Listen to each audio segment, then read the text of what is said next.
सम्माननीय सभामुख महोदय, हामीले जब भ्रष्टाचारको विरोध गर्छौं अनि फेरि चाहिँ नि जवाफ आउँछ कि भ्रष्टाचार आज मात्रै भएको, हिजो भएको थिएन, हाम्राले मात्रै गरेका हुन्, तिम्राले गरेका थिएनन्, यस्तो जवाफ चाहिँ हामी पाउँछौं। अहिले बजेटको कुरा पनि जब यहाँ छलफल भइराखेको छ कि हामीले सकारात्मक रूपमा लिनको बदला जहाँ बजेटको कमजोरीहरूको बारेमा कसैले चाहिँ औल्याउने अथवा चाहिँ औला ठड्याउँदाखेरि यो अहिले मात्रै यस्तो बजेट आएको हो, अहिले मात्रै हामीले वितरणमुखी गरेको, अरूले गरेको थिएन भनेर टार्ने र जवाफ दिने खालका जुन कुराहरू आउँछ, यो हाम्रो लागि र हामी कसैको लागि पनि सुखद कुराहरू होइन। यो बजेटको जब हामीले कुरा गर्छौं, यो अहिलेको बजेट इमानदारीपूर्वक भन्नुपर्छ कि यसले हाम्रो जीवनमा परिवर्तन गर्न सक्दैन। देशमा अहिले जुन प्रकारको आर्थिक सङ्कट देखिँदै गएको छ, जुन प्रकारको मूल्य वृद्धि देखिँदै गएको छ, त्यसलाई रोक्नेतर्फ यो बजेट उन्मुख छैन। यो बजेट केवल निर्वाचन लक्षित छ, आगामी निर्वाचनलाई केन्द्रमा राखेर ल्याइएको छ। यो बजेटको स्रोत के हो, यसको कार्यान्वयनका आधारहरू के हुन्, कहीँ पनि स्पष्ट छैन। यो सदा झैँ बजेट अनुमान यति आम्दानी हुन्छ होला, अनि यति अनुदान पाइन्छ होला, यति ऋण लिइन्छ होला, त्यसको आधारमा चाहिँ बनाइएको छ। कति राम्रो कुरा छ कि एकै घण्टामा चितवन पुग्ने, तर त्यसका आधार के हुन्, स्रोत के हुन्। त्यस कारणले यस सबैबाट के देखिन्छ भने यो बजेट एउटा ललिपपको रूपमा मानिसहरूलाई भुल्याउने हिसाबले मात्रै गरिएको छ। हेटवटा कपडा उद्योगबाट उत्पादित लुगा चाहिँ अब सबैले लगाउनु पर्ने, कति राम्रो कुरा जस्तो लाग्छ। आम मान्छेले सुन्दाखेरि कस्तो राम्रो कार्यक्रम ल्यायो सरकारले। त्यो उद्योग कहिले चल्ने हो, त्यो उद्योगले कहिले उत्पादन गर्ने हो, उद्योग चलाउने संयन्त्र के हो, थाहा छैन। बरु सरकारले भन्नु पर्थ्यो, यी मैले अहिले शिरदेखि खुट्टासम्म, जुत्तासम्म, टोपीदेखि जुत्तासम्म मैले नेपाली उत्पादन लगाएर आएको छु। हेटवटा कपडा उत्पादन अथवा उद्योगले उत्पादन गरेपछि होइन, अहिले नै सबैले लाउने भन्ने व्यवस्था गरौँ न। यहाँ चाहिँ अरू स्वदेशी कैयौँ कपडा उद्योगहरू छन्, जुत्ता उद्योगहरू छन्, उनीहरूलाई प्रोत्साहित गर्ने कुरा गरौँ त, ल अनिवार्य गरौँ त। तर अब कहिले उत्पादन हुने, त्यो उद्योग कहिले चल्ने र कहिले उत्पादन हुने, अब त्यो चाहिँ अनिवार्य उपयोग गर्ने भन्ने जस्ता कुराहरू छ। त्यस कारणले इन्डक्सन चुलो बाँड्ने, इन्डक्सन चुलो बाँड्ने त गरिबलाई बाँड्ने होला नि। इन्डक्सन चुलो चलाउनको लागि त्यही प्रकारको वायरिङ चाहिन्छ। इन्डक्सन चुलो र वायरिङ भएर मात्रै भएन, विद्युत भएर मात्रै भएन, पकाउने भाँडो पनि त्यस्तै चाहिन्छ। कसले दिन्छ? त्यस कारणले यसबाट प्रष्ट देखिन्छ कि इन्डक्सन चुलो खरिद गर्ने अनि कमिसन चाहिँ लिइहाल्ने, अरू कुरा जे होस् भन्ने कुरा प्रष्ट देखिन्छ। यो कसैले छल्ला छलिने कुराहरू होइन। यसले देशलाई अग्रगतिमा लाने भन्ने भन्दा पनि मैले फेरि पनि भन्छु, यो परम्परागत ढङ्गले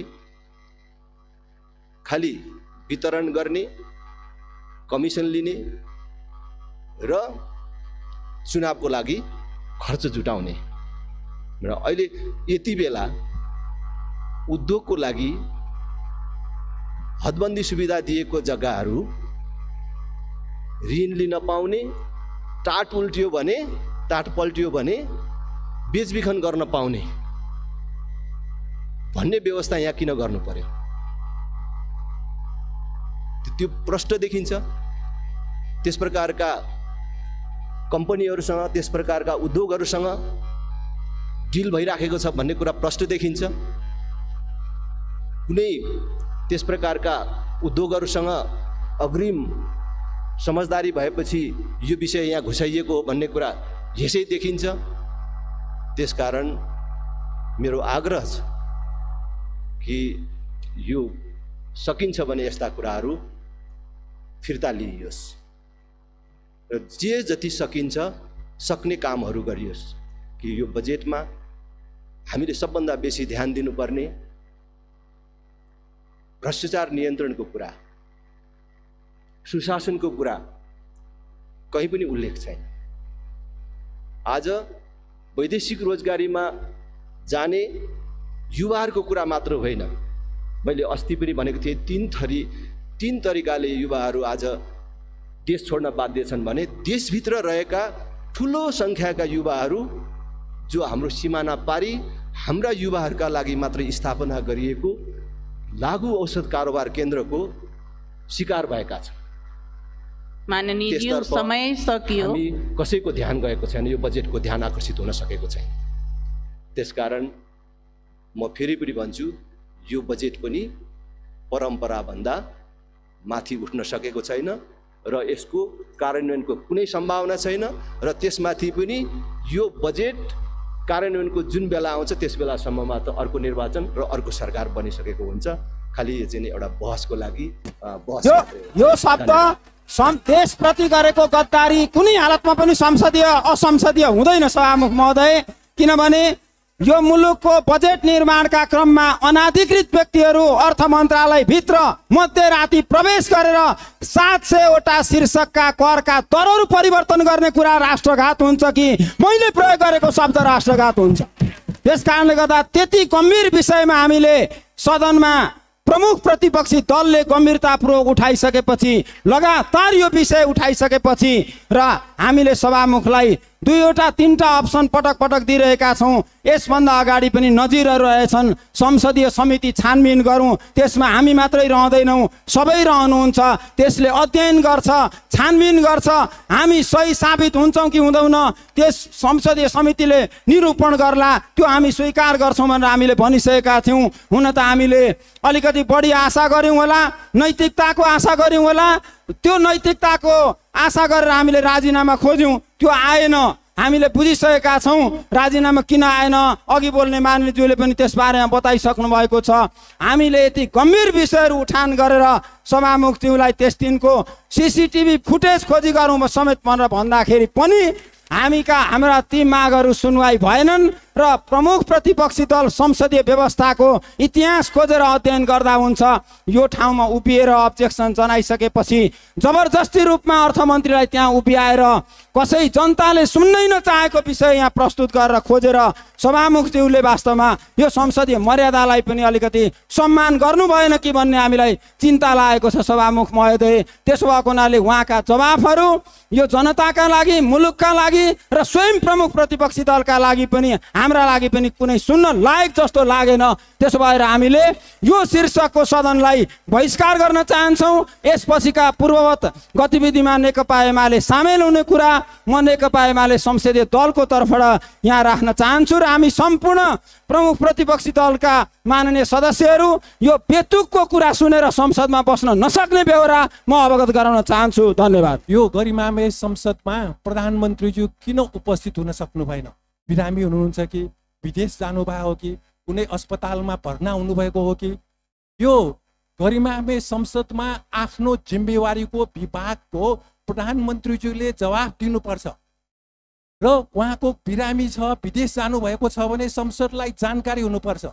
बिना जानकारी प्रधानमन्त्रीज्यूलाई यहाँ अनुपस्थित गराउनु, अनुपस्थित उहाँ हुनुभएको छ, यो मिल्दैन सभामुख महोदय। पहिला पनि एकपटक प्रधानमन्त्रीज्यूले अर्कोलाई जवाफ दिन लगाउनु भएको थियो, संसदमा कुरा उठेपछि प्रधानमन्त्रीज्यूले आएर जवाफ दिनुभएको। त्यसकारण म जोरदार रूपमा माग गर्न चाहन्छु सभामुख महोदय, प्रधानमन्त्रीज्यूलाई नै आफ्नो विभागको जिम्मेवारीको मन्त्रालयको जवाफ दिने बन्दोबस्त गराउनु पर्छ। होइन भने उहाँ के कारणले आउन सक्नु भएन? सामान्य बैठकले संसदलाई छोड्न मिल्दैन। प्रधानमन्त्रीज्यूले विदेश जानुभएको भए यहाँ कार्यभार कसले लिनुभएको छ उहाँले बोल्न पाउनुहुन्छ र अस्पतालमा भर्ना हुनुभएको भए डाक्टरको प्रेस्क्रिप्सन चाहियो सभामुख महोदय, नत्र यो मिल्दैन सभामुख महोदय। प्रधानमन्त्रीज्यूलाई नै जवाफ दिने बन्दोबस्त गर्नको लागि म हार्दिक अनुरोध गर्दछु सभामुख महोदय। अर्थमन्त्री बिचौलियाको चङ्गोलमा परेर करका दरहरू परिवर्तन गरेको र राष्ट्रघात गरेको कारणले राजीनामा दिनुपर्छ भन्ने हाम्रो दलको अडान रहेको बेहोरा हामीले विगतदेखि उठाउँदै आएका छौँ र त्यो विषयलाई व्यवस्था गरेर आजको कार्यसूचीमा पनि फेरि त्यही विषय ल्याइएको हुनाले हामी यो प्रति गम्भीर असहमति र हाम्रो विरोध रहेको बेहोरा जाहेर गर्न चाहन्छौँ। राष्ट्र ब्याङ्कका गभर्नरलाई निलम्बन गरेपछि अदालतबाट पाएको सफाईको आधारमा नैतिकताका आधारमा राजीनामा दिने कुरोबाट अझ हौसिएर बिचौलियाहरूलाई करका दरहरू परिवर्तन गर्ने र राष्ट्रलाई आघात गर्ने खालका जुन खालका कामहरू भएका छन्, यी कामहरूबाट नैतिक जिम्मेवारीबाट अहिलेको सरकारले अहिलेका अर्थमन्त्रीलाई हटाओस् भन्ने हाम्रो मागलाई कायम नराखेकोले अहिले हामी के प्रश्नमा पुग्न बाध्य भएका छौँ भने कतै यो बिचौलियाहरूको सञ्जाल अर्थमन्त्री मात्र नभएर अर्थमन्त्री भन्दा माथि पनि यसका जराले घर गरेको छ कि भन्ने ठाउँमा हामी पुगेका छौँ।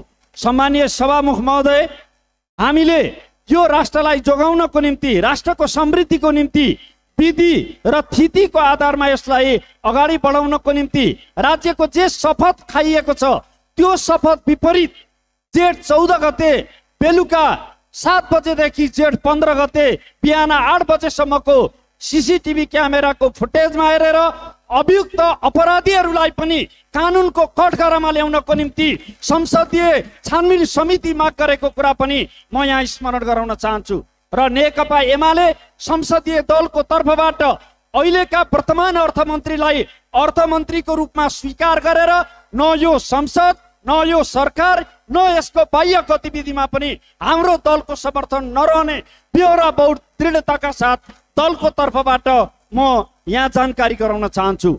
सम्मानीय सभामुख महोदय, यति गम्भीर विषयमा, यति प्रमाणित विषयमा, यति तथ्यहरूले स्वीकारेको र आज पत्र पत्रिकाहरू मात्र होइन सबै जनमानसहरू, सबै राजनीतिज्ञहरूले उठाइराखेको यो कलङ्कपूर्ण विषयमा सम्मानीय सभामुख महोदय, तपाईले नेतृत्व गर्नुभएको यो संसदले छानबिन गर्ने र यसलाई एउटा निष्कर्षमा नपुर्याउने कुराले भोलि इतिहासको कठघरामा अहिलेको सरकार सँगसँगै अहिलेका हामी माननीयहरू पनि जवाबदेही हुनुपर्दा त्यतिखेर हामीसँग पछुतो गर्नुभन्दा अर्को हामीसँग कुनै समय रहँदैन। यसर्थ आजको यो कार्यसूचीमा जुन अर्थ मन्त्रालयसँग सम्बन्धित कुरा आएको छ, हामी यसको विपक्षमा छौँ र हामीले विगतदेखि भन्दै आएका छौँ। हामी संसद अवरोध गर्न चाहँदैनौँ। संसद सुचारू रूपमा चलोस्, जनताका कुराहरू, जनताका आवाजहरू यहाँ उठुन्, छलफल हुन् भनेर हामीले धेरै संयमता अपनायौँ। अस्तिको दिन मात्रै पनि हामीले विरोध गर्यौँ, हिजो यो विषय नआएकाले हामीले आपत्ति जनाएनौँ।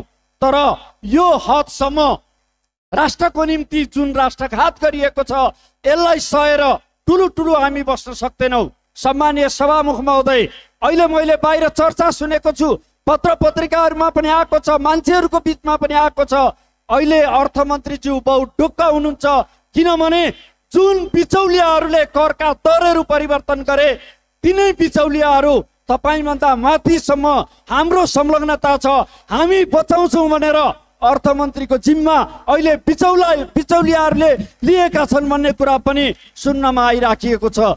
तथ्य यसको नजिक छ।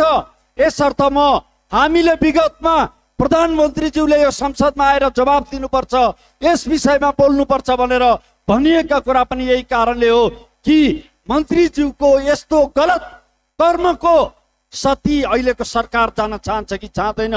स्वयं प्रधानमन्त्री यो केसमा मन्त्रीज्यूलाई बचाएर यो कुकर्मको पक्षमा उभिनुहुन्छ कि हुन्न भन्ने कुरा पनि हामी जान्न चाहन्छौँ। यसर्थ म अन्त्यमा के कुरा सभामुख महोदय मार्फत आग्रह गर्न चाहन्छु भने अर्थमन्त्रीको हिसाबले कहिले जनार्दन शर्मा प्रभाकरको जवाब हामीलाई चाहिएको छैन। धेरै मन्त्रीहरूले हिजो यहाँ जवाब दिँदा भन्नुभयो हामीले मागेको बजेट हामी पाइनौँ, मन्त्रीजीले भन्नुभयो। मलाई लाग्छ अहिले अर्थमन्त्रीले बोल्न पाउनुभयो भने उहाँले पनि मेरा काबुमा बजेट थिएन, किनभने बजेट त बिचौलियाहरूले बनाएको थियो, त्यसले गर्दा म जानकारी थिएन भनेर उत्तर दिनुपर्ने हुन्छ। सत्य कुरा बोल्ने हो भने यसर्थ यो विषयमा हाम्रो असहमति छ। नेकपा एमाले यसको विरोधमा उभिन्छ। म यही कुरा नेकपा एमाले संसदीय दलको तर्फबाट सम्मानीय सभामुख महोदय मार्फत यो आजको हाउसलाई जानकारी गराउन चाहन्छु। धन्यवाद। एसपीपी राज्य साझेदारी कार्यक्रम अहिले देशका लागि गम्भीर प्रश्न बनेको छ। त्यसबाट नेपालको राष्ट्रियता, सार्वभौमिकता र असंलग्न परराष्ट्र नीति समेतको लागि गम्भीर खतरा उत्पन्न भएको छ। त्यसकारण यसलाई अस्वीकार गरेर जानुपर्छ भन्ने कुरामा विशेष जोड दिन चाहन्छु। अमेरिकी दूतावासले हिजो पत्रकार सम्मेलन जारी गरेको विज्ञप्तिबाट एसपीपी बारे नयाँ विवाद र भ्रम उत्पन्न भएको छ। सभामुख महोदय, अमेरिकी दूतावासले एसपीपी बारे पहिल्यै नै सम्झौता भइसकेकाले अब त्यसमा थप सम्झौताको आवश्यकता नभएको बताइएको छ। नेपाली सेनाले अमेरिकी दूतावासको त्यो दाबीलाई खण्डन गरेको छ। सम्माननीय प्रधानमन्त्रीजीले त्यो सम्झौतामा कुनै पनि अवस्थामा हस्ताक्षर नगर्ने बताउनु भएको समाचार आएको छ। त्यसबारेको पृष्ठभूमिमा पनि के सत्य तथ्य त्यो बारे प्रकाश हालेर अहिले यो सम्मान्य सदनमा सम्मान्य प्रधानमन्त्रीबाट पनि यसको बारेमा आधिकारिक स्पष्टीकरण दिलाउनको निम्ति मैले सम्मान्य सभामुख मार्फत अनुरोध गर्दछु। सरकारले एमसीसीलाई निर्णार्थ संसदमा प्रस्तुत गर्दा यो राष्ट्रियता र असंलग्न परराष्ट्र नीतिमा आँच पुग्ने कुरा भएकोले हामीले त्यसको अस्वीकार गर्नको निम्ति जोड दिएका थियौँ। एसपीपी पनि इन्डो पेसिफिक रणनीतिको नै अङ्ग हो। सभामुख महोदय, सैन्य क्याम्पमा फस्ने त्यो घोषित रूपमै एसपीपीमा समर्थन गर्नु भनेको सैन्य क्याम्पमा फस्ने र नेपाल अमेरिका र चीनको बीचको द्वन्द्वमा फस्ने स्थिति, एउटा शिकार बन्ने स्थिति हुनेछ। सभामुख महोदय, त्यसरी नेपाल एक वा अर्को प्रकारले युक्रेनको स्थितिमा पुग्नेछ। सभामुख महोदय, नेपाली सेना वा नेपाल सरकारले एसपीपी बारे कुनै सम्झौता भएको हो होइन र यसबारे सरकारको आफ्नो धारणा के छ, अब के गर्ने धारणा छ, त्यो धारणा स्पष्ट गर्नको निम्ति मैले सम्मान्य सभामुख मार्फत अनुरोध गर्छु। यो विषयमा जब एकातिर अमेरिकी दूतावासले सम्झौता पहिले नै भइसकेको छ भन्ने, अर्कोतिर सरकारले यसमा हामीले सम्झौता गर्दैनौँ भन्ने, यो दुईटा बीचको जुन कुराहरू आइरहेको छ त्यसमा अमेरिकी दूतावाससित पनि स्पष्टीकरण लिन जरुरी देख्छु। सभामुख महोदय, त्यसैले यस्तो गम्भीर विषय, राष्ट्रघाती विषय, यसलाई रोक्नको निम्ति र यो बारे सरकारले गम्भीरतापूर्वक आफ्नो विचार स्पष्ट गराउनको निम्ति यो सदनलाई म त्यो सम्मान्य सभामुख मार्फत अनुरोध गर्दछु। धन्यवाद। एमसीसी पास गर्न हतार गर्नु हुँदैन। यो एमसीसी सम्झौताबाट पैसा आउने मात्र होइन, त्यसले केही किलोमिटर ट्रान्समिसन लाइनको विस्तार र केही किलोमिटर बाटोको स्तरोन्नति हुने मात्र होइन, यसका पछि अरू कुराहरू पनि ताती लागेर आउँदैछन् भनेर भनेका थियौँ र आम जनताले पनि भनेका थिए। तर त्यसबेला बहुमतको बलमा हतार गरेर एमसीसी पास गरियो, तर त्यसका पछि धेरै कुराहरू ताती लागेर आउँदै रहेछन् भन्ने कुरा अहिले देखिन थालेको छ। यो एसपीपी र अब अरू के चिजहरू आउन लागेका छन्, बिस्तारै देखिँदै जानेछ। म जुन समय यहाँ प्राप्त गर्छु, बुदामा भन्ने सुविधा मलाई छैन र यस प्रकारका गल्तीहरू सरकारले किन निरन्तर दोहोऱ्याइरहन्छ। अहिले सत्तापक्षीय माननीयको भनाइबाट के प्रश्न हुन्छ भने, अब एकछिनपछि प्रधानमन्त्रीले अथवा प्रधानमन्त्रीको तर्फबाट कसैले विशेष समय लिएर अब यो एसपीपी सम्झौता गरिँदैन भनेर भन्नुहुने रहेछ। यो कुरा त बुझियो, तर सरकार त्यो पक्षी हो, त्यो अभिभावक हो जसले देशमा कुनै पनि प्रकारको सङ्कट आउन दिँदैन, देशमा आउने अप्ठ्यारोहरूको सबै सामना गर्छ। उसबाट देशलाई अप्ठ्यारो हुने त कुनै कुरै हुँदैन भनेर मानिने त्यो निकाय किन देशलाई जहिले अप्ठ्यारो पार्ने कुरामा अगाडि सर्छ? किन यस प्रकारको क्रियाकलाप? राष्ट्रिय प्रजातन्त्र पार्टी सरकारको यस प्रकारको केटाकेटी व्यवहारको तीव्र निन्दा र भत्सना गर्न चाहन्छ र यस प्रकारको क्रियाकलाप अविलम्ब रोकियोस् र देशमाथि सङ्कट आइलाग्ने खालको र खास गरी नेपालको असंलग्न परराष्ट्र नीतिमा असन्तुलन पैदा हुने खालका क्रियाकलापहरू अविलम्ब रोकियोस् भन्ने माग गर्न चाहन्छ।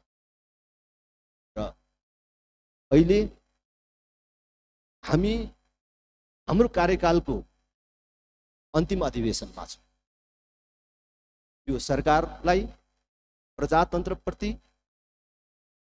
स्वतन्त्रताप्रति, निष्पक्षताप्रति विश्वास छ भने अब केही दिनमा, केही समयमा आम निर्वाचनको मिति घोषणा हुँदैछ।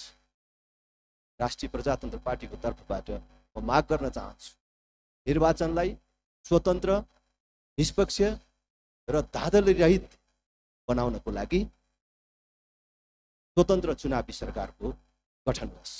धन्यवाद।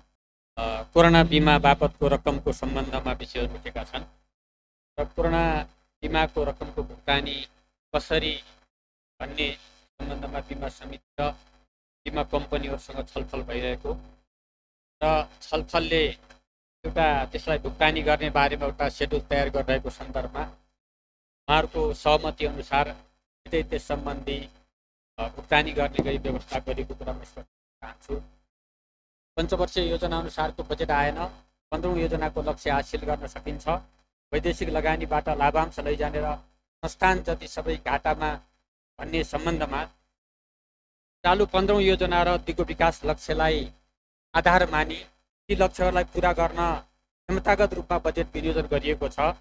अति कम विकसित मुलुकहरूबाट विकासशील मा स्तरोन्नतिका विषयहरूलाई समेत ध्यान दिई बजेट व्यवस्था गरिएको छ।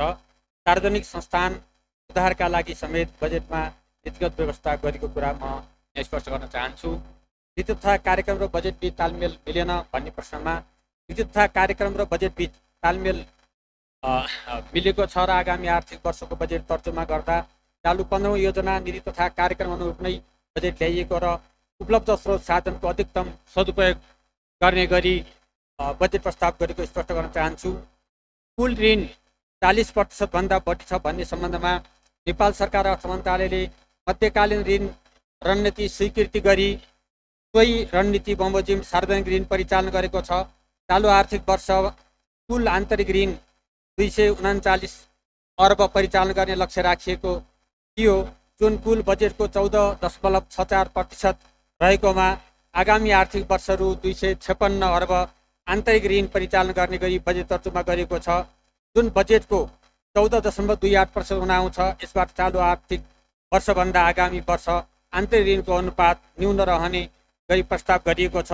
यो अनुपात प्राकृतिक स्रोत तथा वित्त आयोगले सिफारिस गरेको सीमाभित्र नै छ। एमसीसी को 12 बुँदे घोषणा एमसीसी सम्झौताको अङ्ग भएको हो। एमसीसी अनुमोदन नभई कार्यान्वयनको लागि रकम किन छुट्याइयो भन्ने प्रश्न छ र एमसीसी अनुमोदन गर्ने प्रक्रियामा हामी सबै सामेल नै थियौँ र सोही अनुसार प्राप्त भएको जुन अनुदान सहयोग छ त्यो सहयोगको आधारमा योजना निर्माण गर्ने प्रक्रिया अन्तर्गत विनियोजन गरिएको छ। अर्थ विविधमा जग्गा खरिद, भवन निर्माण लगायतका व्यक्तिगत खर्चमा रकम किन छुट्याइएको भन्ने कुराहरू छ।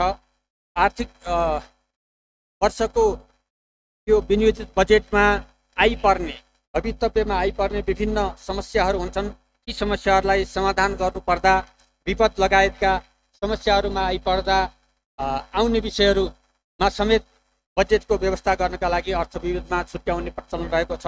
सोही प्रचलन अनुसार नै त्यो बजेट छुट्याएको कुरा म स्पष्ट गर्न चाहन्छु। बजेट प्रणाली समावेशी भएन, प्रदेशअनुसार भिन्नता रह्यो भन्ने सम्बन्धमा बजेटलाई गत वर्षभन्दा पनि बढी समावेशी प्रादेशिक सन्तुलन मिलाउने प्रयास गरिएको छ। प्रदेश र स्थानीय तहमा जाने बजेट गत वर्षमा 11% बढाइएको छ। त्यसका अतिरिक्त वित्तीय हस्तान्तरण गर्दा प्राकृतिक स्रोत तथा वित्त आयोगले सिफारिस गरी बमोजिम गरिएको छ र प्रादेशिक सन्तुलनमा पनि विगतको वर्षभन्दा कम बजेट भएकामा केही प्रतिशत बढ्यो कुरा पनि म जानकारी गराउन चाहन्छु। त्यसकै सम्माननीय सभामुख महोदय, जीडीपीको 42% वैदेशिक ऋण छ, कसरी तिर्ने भन्ने सम्बन्धमा